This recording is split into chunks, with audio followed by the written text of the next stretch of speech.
think Helen is going to give us a little bit more detail about the National Wound Care Strategy and about talking about the red flags and a little bit more detail. And just also, so I think when the referrals come in, they come maybe to you first, will they, Helen? How does it work? So the referrals come in via centralised system, and then either the consultants or the nurse consultant will move them to whoever thinks, they think would be best placed to treat that patient, really. But I get quite a lot of obviously the leg ulcer referrals and the chronic edema referrals, and any problems with compression hosiery referrals. I have to say they all get batted my way. And I think the guest paper in 2015, which you asked me to talk about a little bit, was where the economic burden that wounds impose on the NHS. They were looking at, it was over 2012 and 13, they looked at 1,000 adults records that had wounds.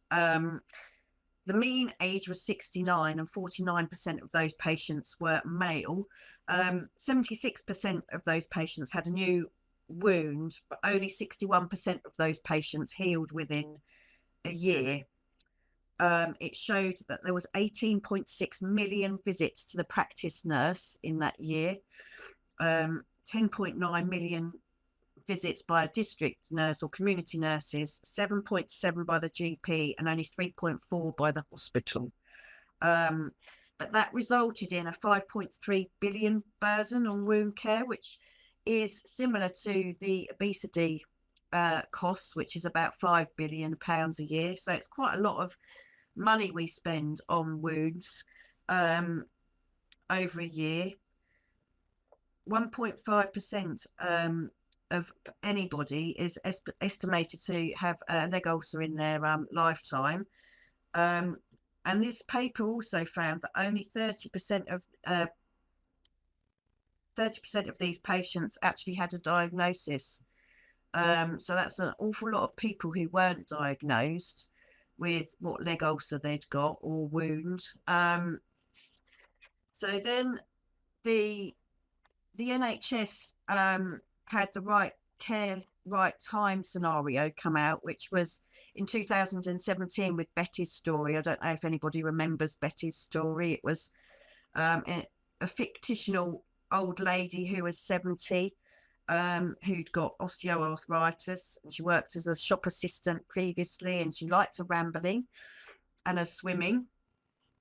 But she had a little graze to her leg, which she tried to self-treat. And then after 5 weeks, she eventually goes to the GP, who says, oh, have some antibiotics. And 2 weeks later, she goes back again. He said, have some more antibiotics, but we'll send you to the practice nurse and she can put a little dressing on it for you. And poor old Betty eventually,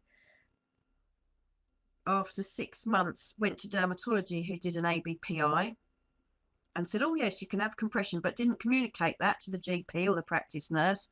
So they were still carrying on. And poor old Betty's wound took over 2 years to heal because no one had done an assessment at the right time within a timely manner. And so poor old Betty couldn't do a rambling or a swimming, or she didn't want to go out, and her legs were leaky and they were wet, and she stopped socialising with all her friends. So after this story, it was built up, and then the National Care Wound Strategy was developed in 2018, I think. Is that right, Susan? Yeah.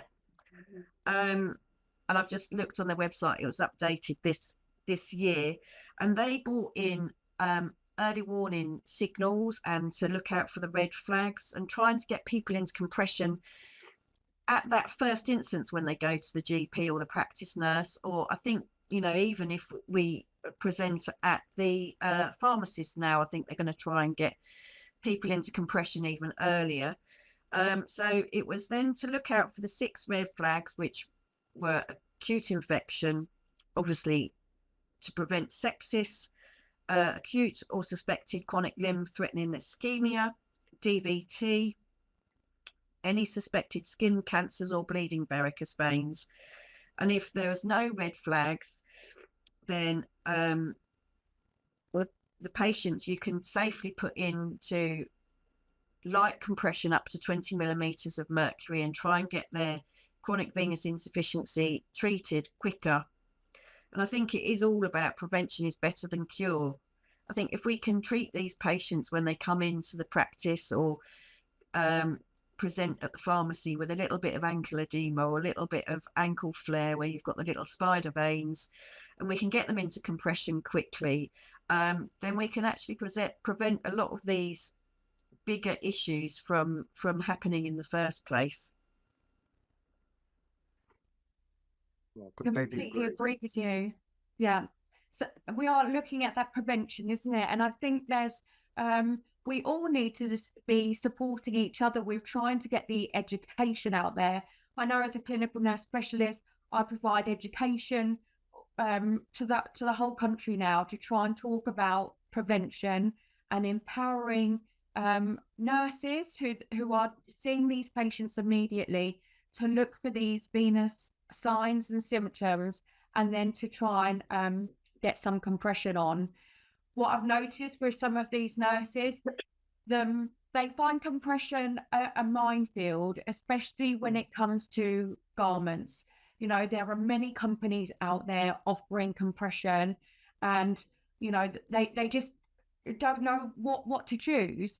Helen, do you find that you say that you get referrals back into you about the problems with compression? So what do you see on a real life basis about incorrect compression, or the nurse has tried, they've said, right, I'm going to put this patient in compression, and then it's not worked? What mistakes do you think are happening? I think there's and I think it is slowly getting better, but I think in GP land in the UK especially, there was restrictions on what hosiery the practice nurses and the GPs could order, and often it would just be a British standard hosiery, and often if you've got a gentleman, for example, they come into my clinics and the first thing they do is said these are useless because they've laddered them within about 2 seconds and they look like a Nora Batty tight to them, and it's it's not aesthetically pleasing and they don't want to wear it, and it's quite understandable.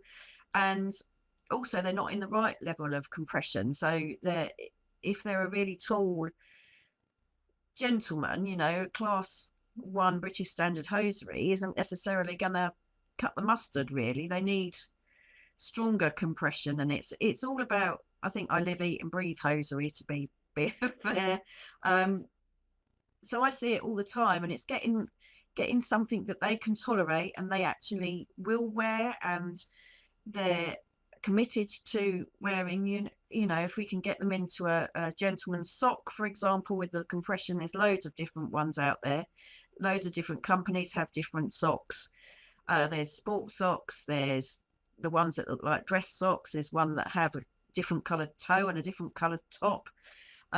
So if you can get them wearing something that they'll actually wear and want to wear, then that's half the battle, I think. Almost getting them excited about choosing a garment that is right for them, and that they can get it on and off. But that's amazing. Thank you so much.